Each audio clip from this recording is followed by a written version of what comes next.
Saya buka dulu. Bismillahirrahmanirrahim. Assalamualaikum warahmatullahi wabarakatuh. Salam sejahtera untuk kita semua.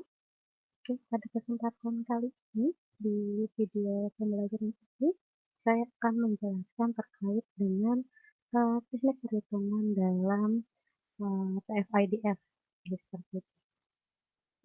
Oke, di sini saya akan membagi dua part, di mana video part pertama ini terkait dengan TFIDF, dan yang selanjutnya akan kita lanjutkan dengan perhitungan menggunakan vector space model. Gitu. Oke, terkait part pertama terkait dengan TFIDF, di mana teknik dalam perhitungan TFIDF ini ada beberapa step yang bisa kita rumuskan, gitu.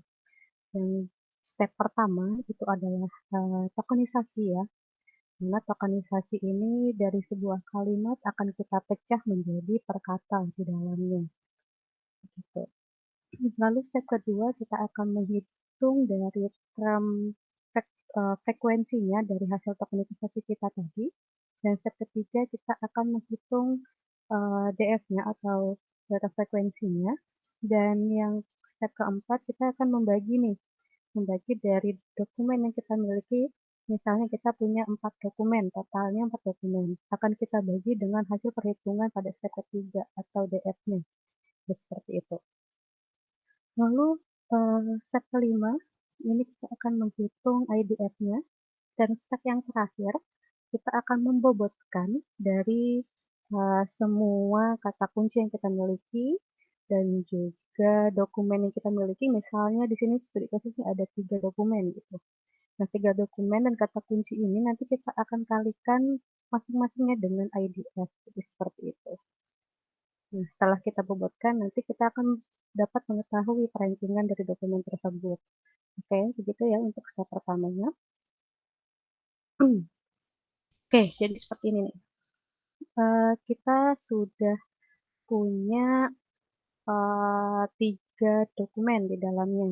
Nah, dari 3 dokumen ini, kita sudah punya kata kunci dalamnya, di mana kata kunci kita itu adalah pengetahuan logistik dari dokumen memiliki kalimat masing-masing, gitu ya. Oke, di sini kita akan deklarasikan terlebih dahulu dokumen yang kita miliki.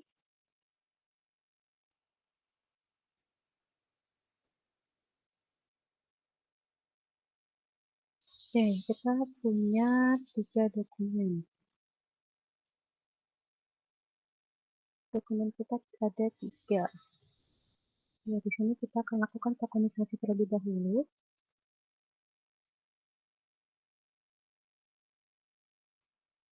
Token yang pertama itu ada manajemen.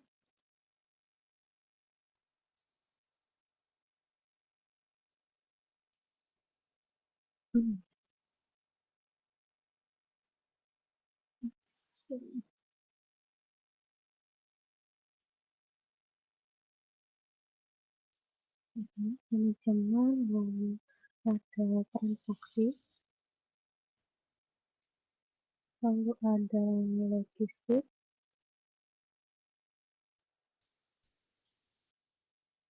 lalu ada transfer,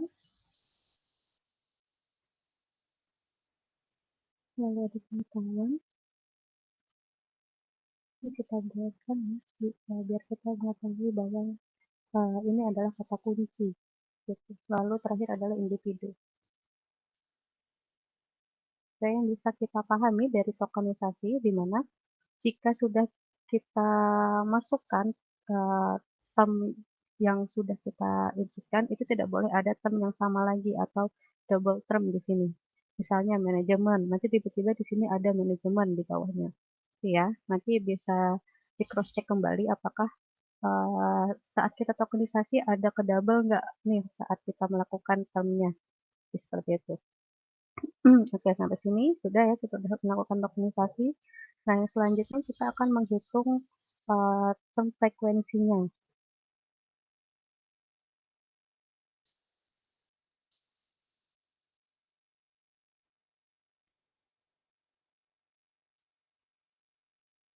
Oke, karena kita punya kata kunci, lalu kita punya 3 dokumen. Ini dokumen ketiga. Oke, ini kita biar rapi ya.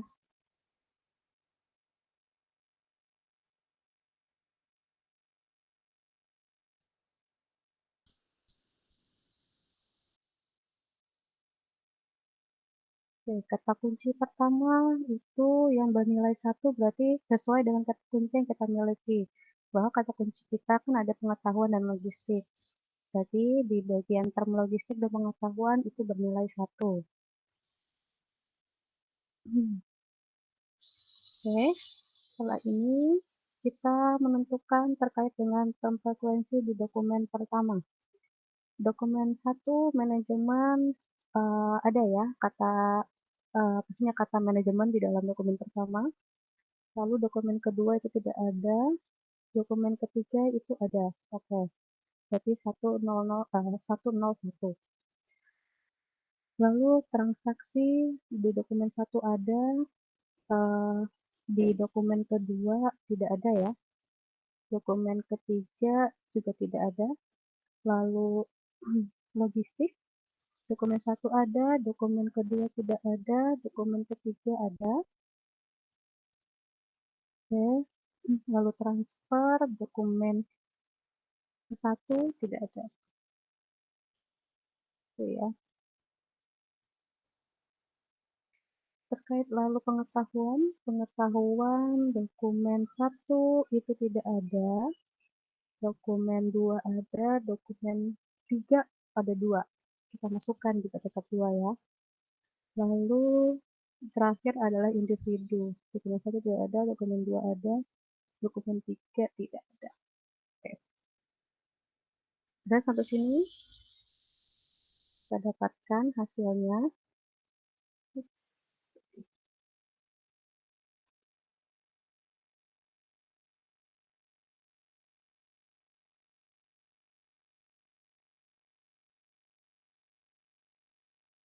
Oke, setelah term frekuensi, step selanjutnya adalah menghitung DF-nya. Oke, DF ini berarti dari dokumen yang kita miliki ada berapa banyak nih nilainya dari per termnya, per katanya, yang sering muncul maksudnya ya. Oke, kata manajemen itu muncul di dokumen 1 dan dokumen 3, berarti bernilai 2, 2 kali muncul kan ya.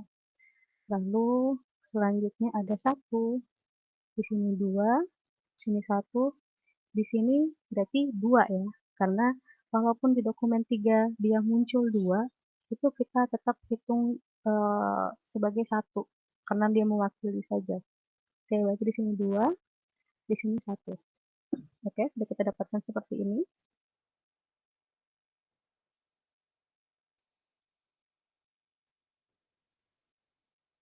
Setelah kita hitung DF-nya, kita akan hitung ini D per DF ya, dokumen per DF.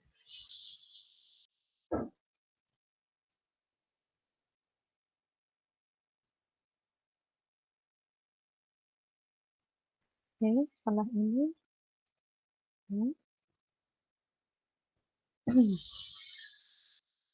karena dokumen yang kita miliki sudah kita punya 3, ya, ini ya, kita absolutkan terlebih dahulu. Oke, lalu dibagi dengan DF. Ini yang kita dapatkan, kita tinggal langsung seret ke bawah. Oke, sampai sini ya. Tidak ada yang keliru ya. Nah, setelah DF sudah kita dapatkan, kita akan hitung IDF-nya. IDF. Oke. IDF ini itu kita lakukan dari hasil ini, ya, dari hasil D per DF ini yang kita dapatkan kita logaritmakan, gitu. Kita langsung pakai rumus logaritma. Coba ambil 3 aja ya di belakang kamu. Oke, sudah ya?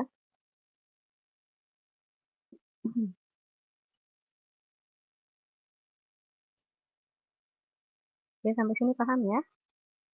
Lalu kita akan bobotkan dari semuanya ini, dari semua dokumen yang kita miliki akan kita bobotkan.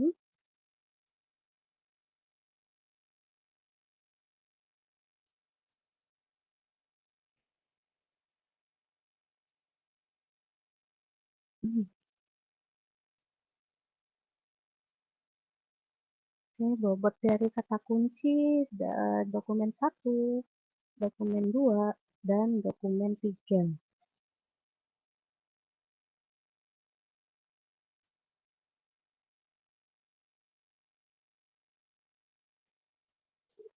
Oke, setelah itu sudah kita bobotkan. Jadi dari bobotkan ini nanti didapatkan hasilnya dari kata kunci. Itu kita kalikan dengan IDF gitu ya. Dan begitu juga terkait dengan dokumen. Jadi ini dikali dengan IDF. Oke. Ini dikali dengan IDF-nya. Dapatlah hasilnya 0,0. Oke, sudah kita dapatkan. Di sini kita hitung lagi J1 dikali dengan IDF.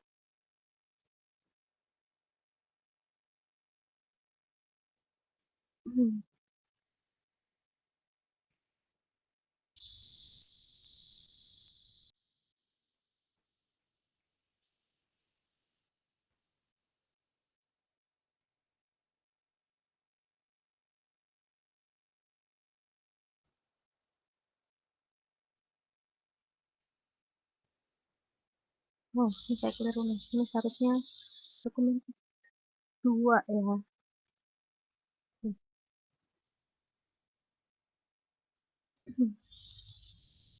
Oh, ini baru dokumen 3.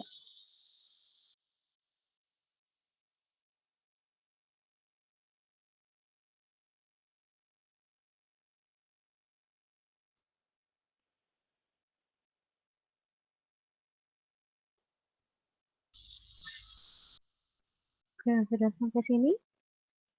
Kita akan hitung dari bobot dokumen. W dari dokumen ya.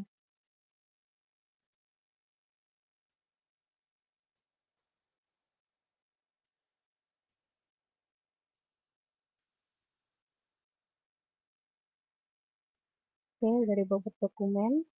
Yang kata kunci sudah kita bobotkan, hanya dokumen saja berarti ya. Ini akan kita samakan. Disam. Oke, dapatlah ini hasilnya. Oke, sudah seperti ini. Sudah kita dapatkan bobot dokumennya. Lalu kita akan membobotkan kata kuncinya.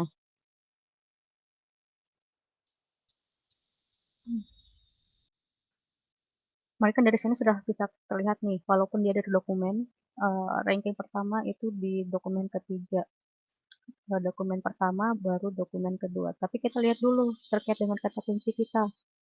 Kata kunci kita ini kan berarti yang dijumlahkan kata kunci saja. Ini biar bisa kita bedakan. Ini ya. Oke, jelas ya berarti ya. Dari yang ini ditambah dengan ini. Ini ditambah dengan ini, hasilnya ini. Oke, kita seret. Dari sini sudah terlihat ya hasilnya. Kita cross check dulu. Dari kata kunci, bobot kata kunci kita akan rankingkan. Kita rankingkan dari setiap dokumen. Mana nih dokumen yang lebih tinggi mendekati atau relevan dengan kata kunci kita? Oh, ternyata ada di dokumen ketiga. Oke, berarti ini ranking pertama. Namun di sini kita masih belum tahu nih, apakah dokumen kedua atau dokumen pertama yang berada di ranking kedua atau malah dokumen pertama berada di ranking ketiga. Jadi masih kita belum tahu karena memiliki nilai skor bobot yang sama di antara dokumen satu dan dokumen 2. Nah, sehingga dengan kasus seperti ini, itu bisa kita pecahkan dengan penggunaan factor test model. Jadi seperti itu. Oke, begini ya.